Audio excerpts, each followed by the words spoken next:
I would just like to start by saying that it is an unbelievable honor to be here with such incredible individuals. To me, there is nothing more exciting than the gathering of people who are set to make a significant and positive change in the lives of others. We are here together, bound by our interests and values, but we each also have our own unique stories to share. Even if we experience the same kind of situation, the context might be just a bit different, whether it is due to geographic location, cultural norms, policies, or the nature of relationships between people. It's a pretty neat thing to have this space of sharing, because despite all of those differences, we can still learn a lot from one another, strengthen each other, and create a ripple effect that extends beyond this physical and temporal place of mind. So here's my story. My family immigrated to Canada from Israel when I was 10. The change was abrupt, and the culture shock and lack of language proficiency hit me hard. I used to be a straight A student without really trying. I was well-read, excelled in sciences, and had strong connections with teachers, friends, and family. When we moved, suddenly, all of that was gone. I felt displaced. I had no idea how to act, what to say, or how to say it, and my social life was non-existent.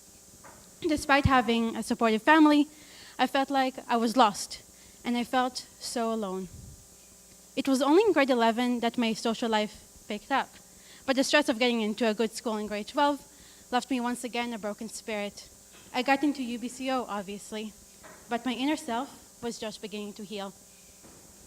As a prospective student, my decision to attend UBC's Okanagan campus relied heavily on the fact that it was far enough, but not too far, from my family back in Vancouver. Like many young adults, I too wanted to see what it was like to be living independently. When I came to visit the campus, I knew I found home. I had this immediate sense of belonging and community, things that I seek wherever I go. And they were right there. I felt enveloped by warmth, and not just because of the weather. It was there because of the openness of the place, like the courtyard held, the people, and the opportunities I saw right in front of me. To me, this is a key component for what brought me into this institution, what kept me here, and what allowed me to grow into the person I am today. University is known to be a difficult atmosphere to survive and thrive in. The challenging coursework, the competition, and other factors like finances, learning differences, health and well-being, career plans, defining one's identity, and feeling a sense of belonging within and outside of campus seem to affect students all at once. Yet, the university campus is also designed to be a place where students can learn, advance, succeed, and grow. When I was diagnosed with ADHD at 16, I refused to associate myself with this type of otherness. I thought it was beyond my learning differences. After all, I've always excelled when I had a mission and a vision, and I really enjoyed school. In university, however, I discovered that I need to use accommodations, such as extra time for tests and assignments. I recognized that I needed to develop different study skills and habits that had not been previously formed in high school, and that I lacked the foundation most of my peers already had. For someone who strives to succeed in school, this realization was devastating, and I started to doubt my abilities. In my second year of studies, I took on greater financial responsibility of my living expenses. The idea was stressful and impeded my academic achievements. Along with the need for academic accommodation, I saw this as a less than ideal situation. I remember thinking of dropping out or entertaining the idea of taking a year off, as well as withdrawing from courses or barely passing them. This led to a whole lack of confidence in my abilities, and my overall well-being suffered. What pushed me forward is the feeling that I belonged and the knowledge that I was successful in other areas of my life. Since day one on campus, I knew that I wanted to get involved in something. There were so many opportunities that it was a bit overwhelming at first, but I found my niche to be within leadership activities since I loved volunteering back in high school. I started by participating in our 2-year leadership program, PATH. The program has students attend monthly to bi-weekly workshops, as well as submit reflective journal pieces. PATH educated me about so many things, like the social change model, active listening, cultural differences, and the importance of one's ability to be self-aware, committed, and congruent. While the program centers on concepts to do with leadership, much of it applies to the way I conduct my life every day. This carries me through my challenges while also strengthening myself and social awareness. And it was through PATH that I built strong relationships across campus. These are people I call mentors and friends to this day. From there, I participated in leadership conferences multiple times at the regional level, at both of UBC's campuses, and at the national level twice in the Canadian Conference on Student Leadership. I held roles as a planning committee member, a delegate, and a presenter. I got into student governance when friends encouraged me to run. I knew I cared for the student body and could give them a voice. Now, I'm in my third year as a student senator, and in my second year as the head of our Women's Pride and Peer Support Centers, and an associate vice president of our student union. This sense of belonging and successes from my leadership activities kept me afloat, while allowing me to view myself in the same high-achieving way I've always known myself to hold. To see the same successes in my academic records, I worked hard. I learned to appreciate self-care and relearned to use the resources around me. It is an ongoing process. There are still highs and there are still lows, but I've only moved forward since. Because of these supports, from understanding professors, leadership opportunities, academic and career advising, work-study jobs, counseling, the Disability Resource Center, and the Students' Union, I'm still here at school. Because of the existence of such services and the people in them, I come from a place of strength and reinforced resilience. I now know my career goals, or at least the path I want to take. I'm better aware of my identity, my assets, and my skills. And perhaps most importantly, have formed relationships that I would not have been able to dream of otherwise. I've been blessed with opportunities and experiences that have developed who I am as a person, a citizen, and a leader. This year, I created and executed Start the Conversation, a half-day discussion forum between students, staff, and faculty to openly discuss the student support surrounding academics, health and well-being, and gender and identity. The goals of the day were to strengthen and align existing student supports, understand best practices and the effectiveness of the programs we offer, and finally, to record this information into an openly shared report. This is the first time I'm really sharing anything from the information we gathered on the day. But before I do that, I would first like to mention that we had great representation among our attendees. From Aboriginal Programs and Services, Academic and Involvement Center, Athletics and Recreation, BARC, or Building Academic Retention Through Canines, Campus Life, the Center for Teaching and Learning, the Disability Resource Center, Equity and Inclusion, Health and Wellness, our Ombuds Office, the Phoenix, our school newspaper, the Library, Recruitment and Advising Office, several senators, faculty, and senior administration, and finally, the Student Union with its resource centers. Having said that, we had about 50 attendees, half of which were students. This is the first point I would like to make. Students care about the supports that exist for them, so much that they took time during mid-March, one of the busiest times during the academics, to provide their feedback. It is no secret that when a person invests in their well-being, they're likely to flourish. The same goes for organizations and systems, from the more micro level of departments to the big picture of what contributes to a healthy campus. This is it. When we invest in student supports, students and the institution both thrive. However, while we find that the services are there, only a portion of the student body actually accesses them. This is the kind of gap that led to what we asked in Start the Conversation. With all of the feedback that people provided, there's some emerging themes. The first is that peer-to-peer interactions are a powerful resource. This can mean anything from the orientation leader on the first day of school to a student staff or volunteer in student services, or simply a friend referring someone to use a resource. The second is that there was a desire for collective cross and repeated training so that information and interaction between departments is constant. Thirdly, we need to openly discuss matters such as mental health, ability, academic performance, and gender and identity in a way that normalizes rather than stigmatizes these issues so that people can feel at ease with accessing a resource. For example, a professor mentioning health and wellness on the first day of class can make all the difference. Lastly, information should be made in a way that is easy to obtain and understand. These efforts need to be made by everybody, students, staff, and faculty alike, to make our campus services truly accessible to our students. The beauty of UBC's Okanagan campus is that it indeed embraces initiatives like Start a Conversation. Its intimate nature makes for a strong community that allows for innovation, open discussion, and upward development. This past year was the first year I felt like I could breathe. The changes are apparent everywhere in my life. I feel like I belong, I love my job and my involvement. My average went up by 16% from last year, and my mental, emotional, and physical health are constantly improving. I'm very proud of my accomplishments, but the major thing sticks out. My involvements made me feel and believe that I belonged and that I was an integral part of campus, even when I was not doing so well academically.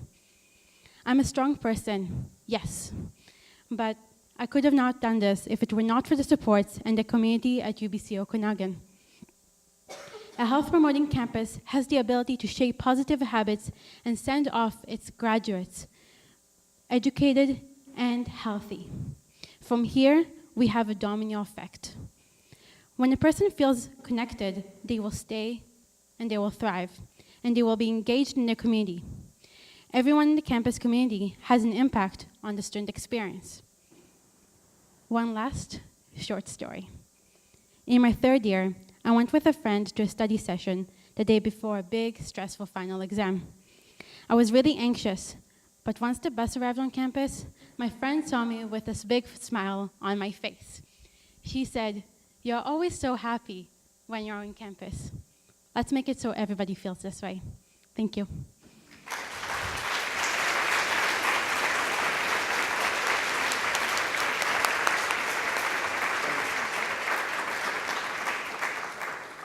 Lauren is a psychology undergraduate student interested in mental health and well-being supports within our communities and institutions. Lauren is a co-researcher for the Voice and Wellbeing Project with Campus Health and has been elected as a senator. God, there's some very cool senators here at UBCO at large to UBC Okanagan Senate. As a local from the Okanagan, she enjoys being active in her diverse community. Over to you, Lauren.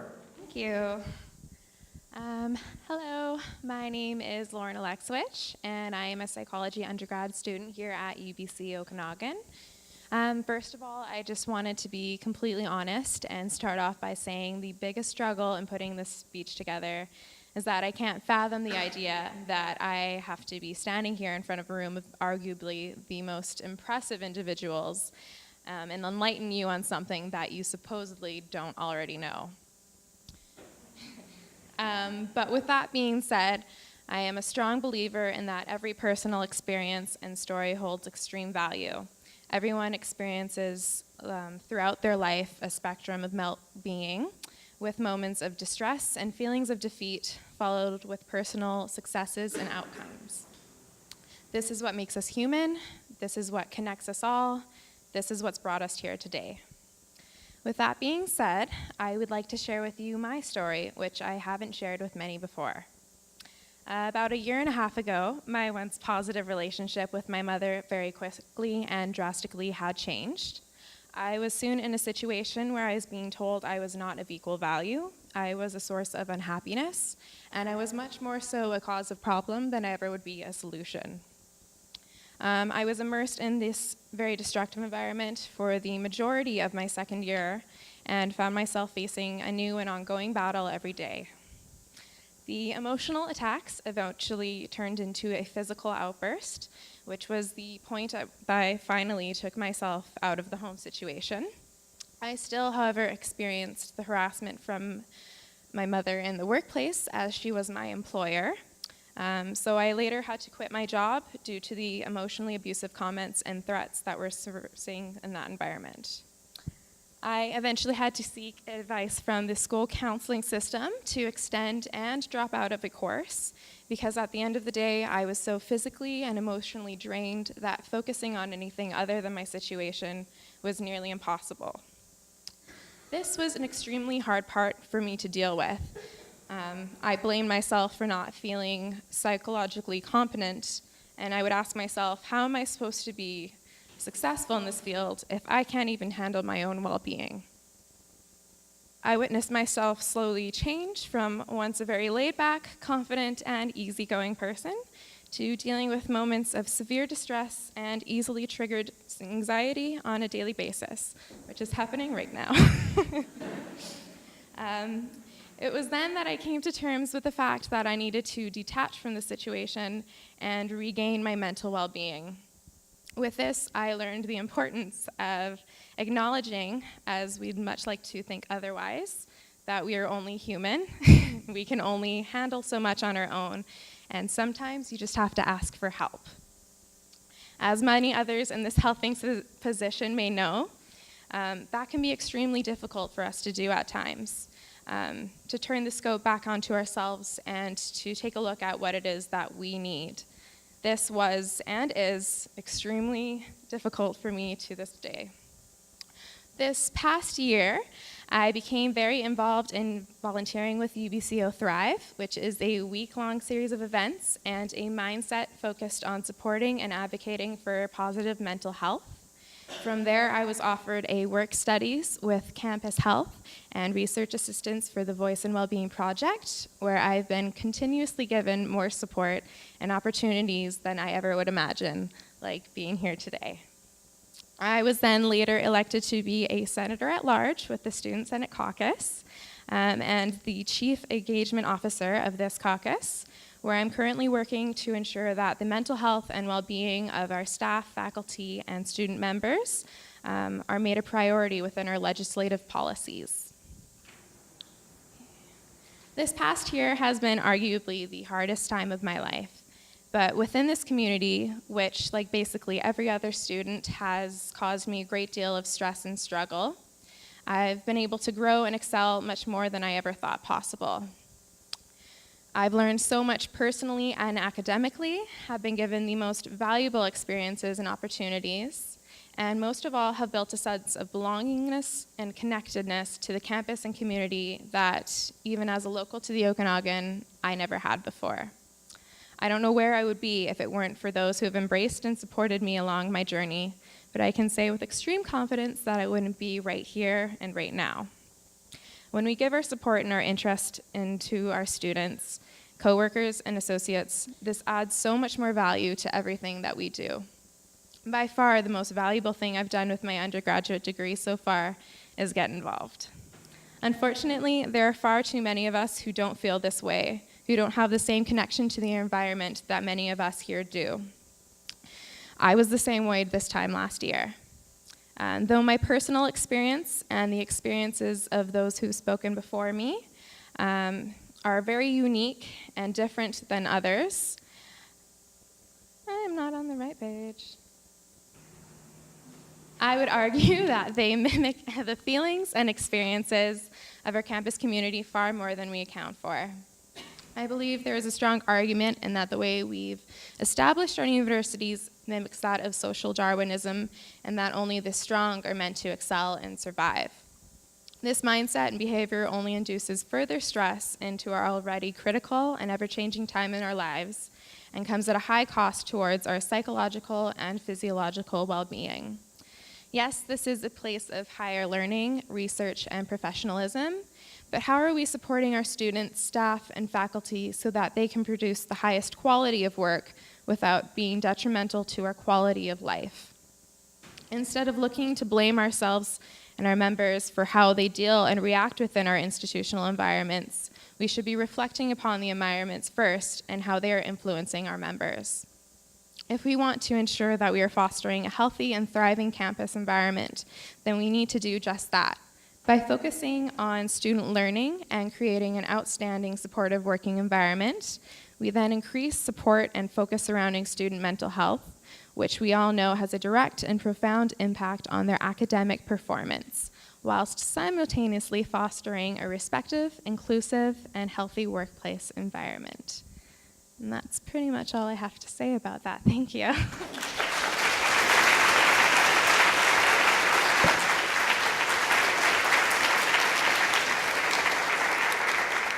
Our last student speaker this evening before our BBC News report very shortly is Nishat Tasnim.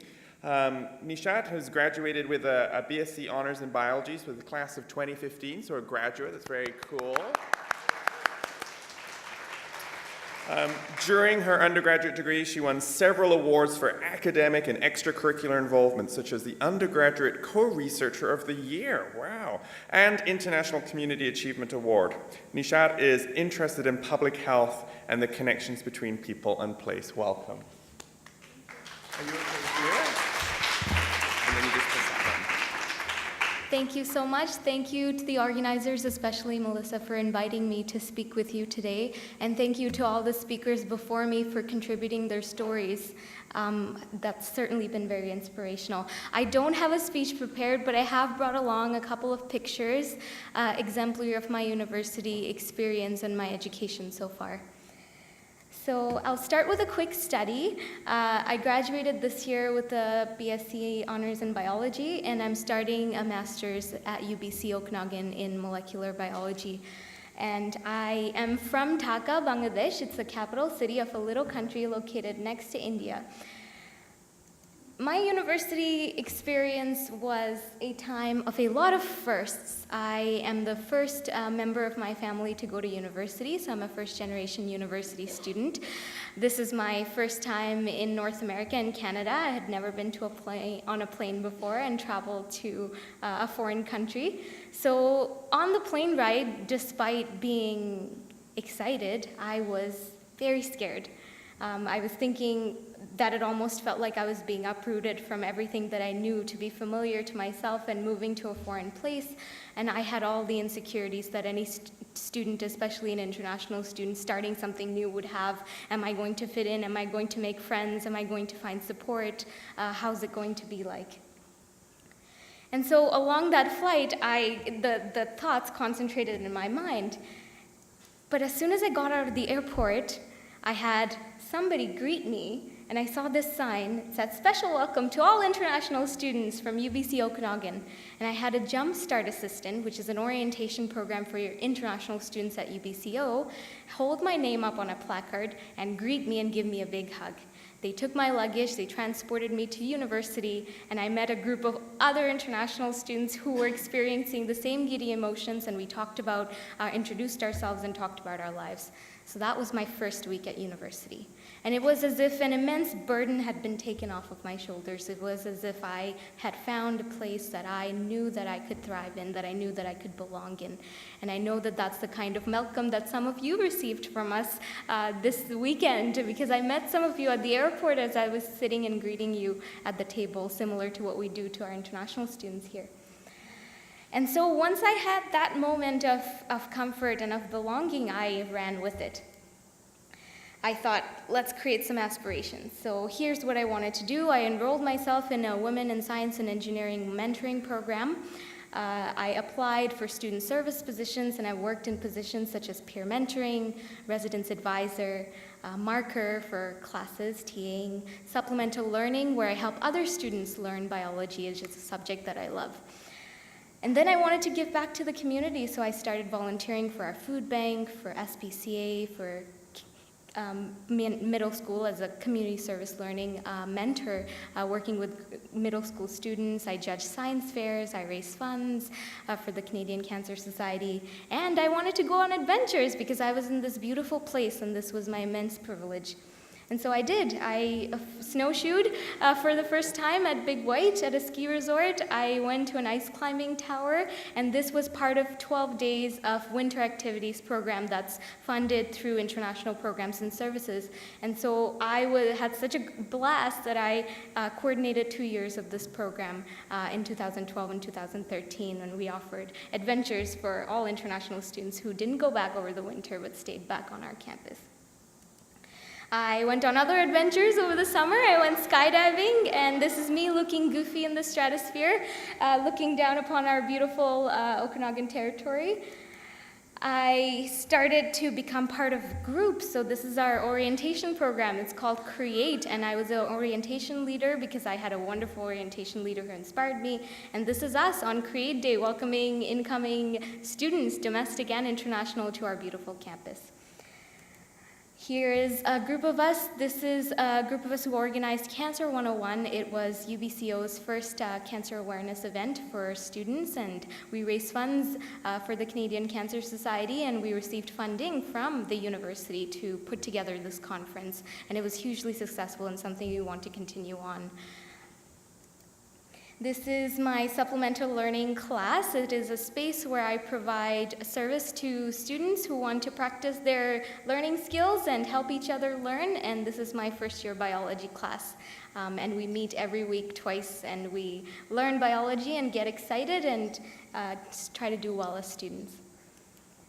I was lucky enough to take part in some undergrad research, which is something that is unique to, it's certainly unique to UBC, and I study gut microbes, so I spent a lot of my time thinking about microorganisms and how we live symbiotically with microbes and how they benefit us. So I study the good guys. I study the bacteria that live in our guts, hoping to understand diseases such as Crohn's.